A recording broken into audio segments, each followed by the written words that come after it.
SEC Commissioner Greg Sankey has proposed a change to the NCAA tournament that would not only hurt HBCUs and mid-majors, but would also be detrimental to the entire sport of collegiate basketball. Oh yeah, it's Locked On HBCU. Play my music. You are Locked On HBCU, your daily podcast covering HBCU sports. Part of the Locked On Podcast Network, your team every day.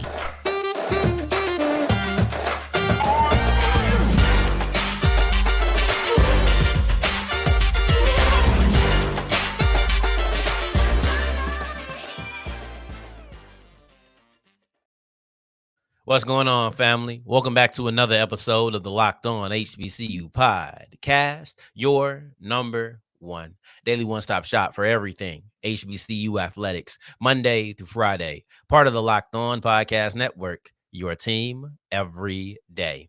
And now, of course, Sam Darian Gray, a.k.a. the Mouth of the South, Texas Southern alum and former TSU Herald Sports editor and current contributing writer at USA Today's Saints Wire.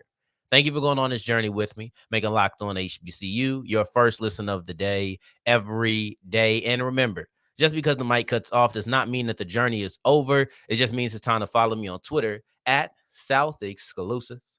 Starts with an S and ends with an S. Today's episode is brought to you by FanDuel. FanDuel is the official sports book of the Locked On Podcast Network. Go to FanDuel.com/LockedOn to make every moment more. And if you're new to FanDuel, you get $200 back in bonus bets if you put down a $5 winning bet. We'll wrap up today's episode with a recap of North Carolina A&T's victory over Old Dominion in the women's NIT to make it to the Sweet 16. Prior to that, Shai Odom is transferring from Howard University. And we kick it off with something that is bigger than HBCUs, though I do believe that HBCUs will be the biggest entity that is impacted by this potential rule change. And potential is the operative word, because I don't even think this is a legit proposal, but this is something that SEC Commissioner Greg Sankey has suggested, has put on air, right? He has said this out loud on ESPN, that he would like to get rid of automatic qualifiers for small conferences. This is big for HBCUs. This is big for mid-majors. But if they actually got rid of small conference automatic qualifiers, this would hurt the entire sport of collegiate basketball, man and woman. That's how I feel about it, right? This is something that I think we need to be very careful to blow off. This is something we need to be very careful to act as if it means nothing, because Greg Sankey is the SEC commissioner. And I can guarantee you that he's not the only person who feels this way. He's thinking with his pockets, and many people in those positions are trying to affect the bottom line. So I don't believe that he's alone. I don't think that if he legitimately pushes this, that this is something that will easily be disregarded. So let's read the quote, because he wants to get rid of automatic qualifiers for only small schools. That's the problem. Let's remember this. Only small schools, not his school, not his conference, not his constituents' conferences, none of that. He wants to get rid of them for the small schools. Okay. This is the quote that Greg Sankey had. He said that we are giving away highly competitive opportunities for automatic qualifiers from smaller conferences. And I think the pressure is going to rise as we have more competitive basketball leagues at the top end because of expansion. Then get rid of all automatic qualifiers. If you actually want to do this, which I don't like either, but get rid of all automatic qualifiers, because what you're saying right now comes from a place of supremacy, and then B, your bottom line. It's coming from your wallet. It's coming from the fact that you puff your chest out at everything that is beneath you, right? Let's put air quotes if you're not on the video side. I want to make sure you see it. Beneath him, right? This would be so bad for HBCUs. This will be so bad for mid-majors, because those are the teams who are going to lose out. First and foremost, you lose on your automatic qualifier, because he didn't want to take them all away. He's only taking the automatic qualifier for small conference. So let's just say probably all the schools that are in the FCS. if you play football in the group of 5, say that's the Sun Belt, right? Like if you play group of 5 football, you might be okay. Maybe. But if you play FCS football, you're probably losing your automatic qualifier. I know we're speaking about basketball, but those are the teams that I think are going to lose out the most. And it may even be those group of 5 teams. You might not see a Sun Belt get a automatic qualifier. They might legitimately try to keep it at the power. I think it's either 4, it's between 4 to 6, but those ACC, SEC, Big East, Pac-12 about to dissolve, Big 12, Big 10, right? Like, and I'm probably missing somebody. That's what he's trying to preserve. He's feeling like we're so much better than everybody else. Why are we wasting our time? Well, maybe you're wasting your time because Kentucky lost to a team that most people didn't even know was in the state of Michigan. Maybe you're wasting your time because this is what college basketball is all about. When I say that HBCUs are going to lose out, it's because their net ranking is low, right? We look at not Ohio State, but you look at Jackson State. Because I had looked at Ohio State earlier, but you look at Jackson State. Jackson State was 100. I don't know if North Carolina A&T is going to make this. If Greg Sankey gets his way, HBCUs can kiss themselves goodbye when it comes to the NCAA tournament. It's not happening. It's not. Forget about it. Like the good fellas, forget about it. It's not happening because the net rankings will not be friendly to you. It just won't. Because you look at Jackson State, they're 100. You look at the highest team in the CAA as far as women's basketball goes, they're 72. You look at Grambling, they're in the 200s. Look at Norfolk, they're in the 200. Like, these teams are low. These teams are low as far as net rankings go. And as long as that's the biggest contributing factor to seeding, you're not getting no at-larges. Think about it this way. Do you believe that an HBCU will be given an at-large bid? If the answer is no, that is exactly what I'm trying to say. Because if you don't get an automatic qualifier, you have to get an at-large. I told you we're looking at the separate side of the coin. I said automatic qualifiers deserve a minimum seeding of a 12, a 13. He said, let's just do away with half of the automatic qualifiers. Then we don't have to worry about it. This is detrimental to the sport of collegiate basketball because I'm going to tell you what, the majority of people don't care about college basketball until the 3rd month of the year. Most people don't care about college basketball until March Madness. And you know what most people really want to see? They want to see some sort of Cinderella story. It isn't until the Elite 8, the Sweet 16, at that point, then maybe we start talking about the Blue Bloods. Then maybe we start talking about which teams are elite, right? But in that round of 64, we want to see if a 15 seed can knock down a 2 seed. And that's only special when a team like Oakland, right? And I'm not talking about the city. I'm talking about the school that's in Michigan. That is what makes March Madness March Madness. It's a reason, like Kentucky losing to Tennessee, and I know Tennessee was a high seed, but I'm just going to use them as 2 SEC schools. That's not madness. March Madness is March Madness because low seeds knock off high seeds, because mid-majors knock off big schools. If you remove mid-majors, because that's going to be the effect. When you get to net ranking, mid-majors are going to lose. You're going to take mid-majors out of the tournament, and you're going to take the excitement for most people. There's a couple of games that people actually care about. If you're a fan of college basketball, maybe it's a little bit different. But if I'm going with anybody who's a casual, that is what you are looking at. The NCAA tournament. And yes, I'm passionate about this because you are going to rob the sport of their most important meaning, their most important month, right? March Madness is March Madness for a reason. You take away the teams that Sankey wants to take away, it's just the NCAA tournament. Now, as we push forward, we got one player who isn't going to be there anymore. And you're looking at you're looking at Howard University player or former player, Shai Odom, and we'll look at his transferring because the timing of it is a little bit interesting to me. Today's episode is brought to you by FanDuel, and FanDuel is the official sports book of the Locked On Podcast Network. Now, who cares if your bracket is busted? I know your bracket has been busted. You didn't pick Oakland to beat Kentucky. Like, let's just be real. You did not do it, right? So your bracket has been busted since the first round. You could sit there and soak, or you could take yourself over to FanDuel.com/locked on. The latter is a much better option. It's much more enjoyable, and it's one that I would rather see you do. Because at FanDuel.com, there is no worrying about busted brackets. There is no I lost in the first round. Okay, you lost in the first round. You got 5 other first-round matchups you can have. So the nets ain't cut down until the nets are cut down. The money ain't stopped flowing until the money stopped flowing, and it never does. So you can go ahead and go to FanDuel.com/locked on. If you're new to FanDuel, put down a $5 winning bet, and you'll get $200 back in bonus bets. It's just that simple. It's just that easy. Go to FanDuel.com/locked on and make every moment more.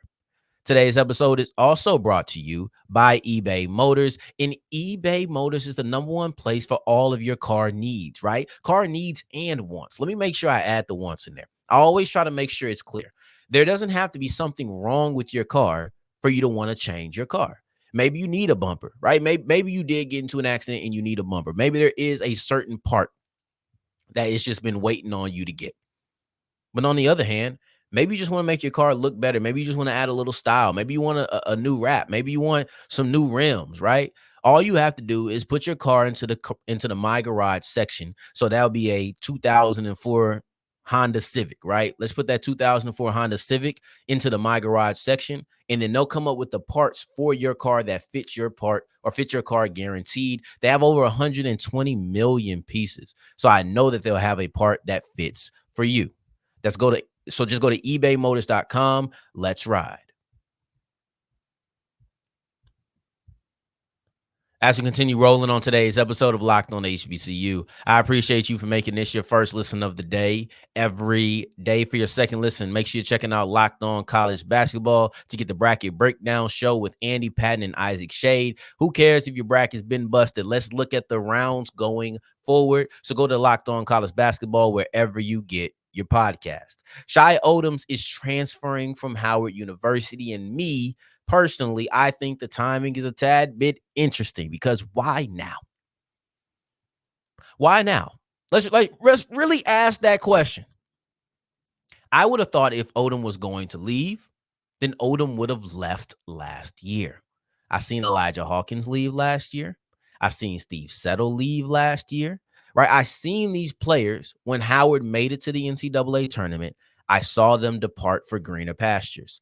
I don't necessarily know if I feel greener pastures are on the horizon for Shai for Shai Odom. I don't know because I just feel like the situation that he's walking out of is not advantageous to his profile. I feel like the situation that he's walking out of was not the best showcase of his talent in a what have you done for me lately type of world. This is not in any way to question his talent. It's about how it was just showcased, right? Odom came in, I believe he had a USC offer. He was coming out of Sierra Canyon. I believe he had a USC offer before he came in to Howard. To me, that was a sign that it was a purposeful decision to choose Howard University. That this was something that, and I'm not trying to put him on a pedestal or anything, but you had a huge offer like USC and you chose to go to a mid-major. I think that was a purposeful decision. So when he stayed, I thought it was confirmation of that. Another thing I thought it was confirmation of was that it was his time to be the guy. And I thought that maybe at the worst, he was attempting to be the guy, whatever that looked like. And he never really got the opportunity to do it. And who knows if he would have been, but I was looking for Shai Odom to take the same jump that Bryce Harris did, and he didn't. The reasons for that are probably partially injury, maybe fully injury.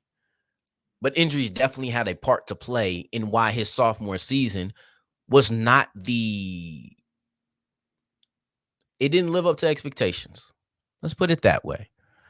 I thought that freshman year for him was really strong. He looked good. When Hawkins left, when Settle left, I was predicting for him to be the man. I thought he was going to be everything that Bryce Harris was, everything that he was. First team All-MEAC, the star of the team. Like, that's what I thought he was going to be. But he ended up getting injured. And then when he came back from injury late in the season, he wasn't really able to step right into the flow of things at the end like he probably wanted to. He wasn't a big part of the MEAC tournament, in my opinion. He wasn't a big part of the NCAA game, the NCAA tournament game. He wasn't. And I don't know if those things rubbed him the wrong way. One thing I'm going to make sure I try not to do, one thing I'm going to try to make sure I don't do is make assumptions and speak on that, right? Like I don't want to speak on why he left because I don't know. And I would only be speaking out of turn. But one thing I can say is I don't know if the I'm going to a big school route is his destination.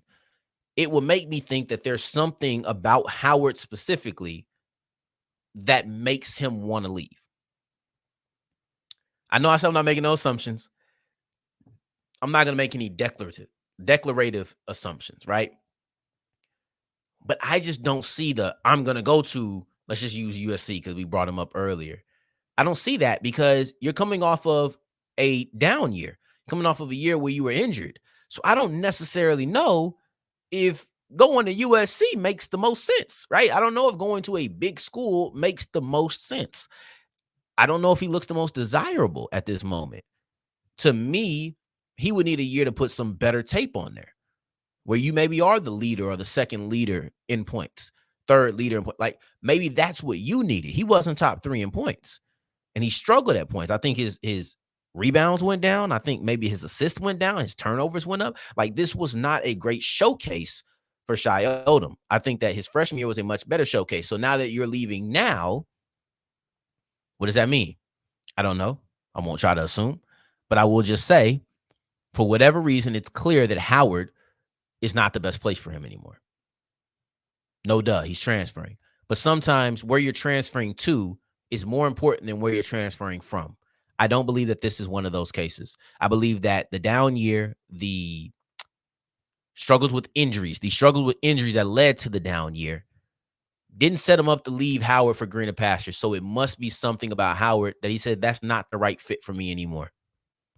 As we push forward, I'm going to leave it at that. As we push forward, I'm going to look at North Carolina A&T because their women's basketball team just made it to the Sweet 16 round of the WNIT for the second time in program history. So let's look at how they got there with a big-time 3 as we continue with Locked On HBCU. Today's episode is brought to you by Nissan, and you know Nissan is our partners for everything March Madness. So with that being the case, let's go ahead and look at what team is representative of which Nissan SUV today. I still like Oakland because for me, Oakland was so random. So I couldn't see this coming. And that's kind of similar to how the Rogue will take you on your next big adventure. I didn't see this coming. I didn't know I was even going to go on this adventure. But if you're one of those people who's very spontaneous, then the Nissan Rogue is great for you. Now, the Nissan Rogue Oakland was a team that absolutely surprised us with a powerful performance in the first game, and they knocked off a big-time team in Kentucky. They say win life, go Rogue, and that's exactly what Oakland did there. So take the Nissan Rogue, Pathfinder, or Armada and go find your next big adventure. Shop NissanUSA.com. As wrapping up today's episode of Locked On HBCU, I appreciate you for making this your first listen of the day every day, making it all the way to segment 3. And I thank you 2 times for that. Thank you. Thank you. North Carolina A&T is now in the women's NIT Sweet 16, and you can thank the pairing of Malia Barcone and also Demaya Tucker, because that's what lifted this team in what was the most important time of the year. They knocked off Old Dominion to make it to the Sweet 16, right? They had another home game, so they played Old Dominion at the crib at Corbett. They played the first game at Corbett. So when you look at that 3-pointer and having the entire home crowd behind you, that's a special moment. That's a special moment. And she knocked down that shot with less than a second left. Prior to that, the game was tied. Now it's a 3-point lead. And you're looking at the worst I'm going to go in is overtime, right? You're not going to foul this person and lead to a potential 4-point play. The worst thing that could happen is OT. And we didn't even get to that. So hearing what Barcone thought, what Barcone thought going into that shot as she was waiting to see if it went in, it's funny to me. She said, in my head, I was like, don't miss, don't miss, don't miss.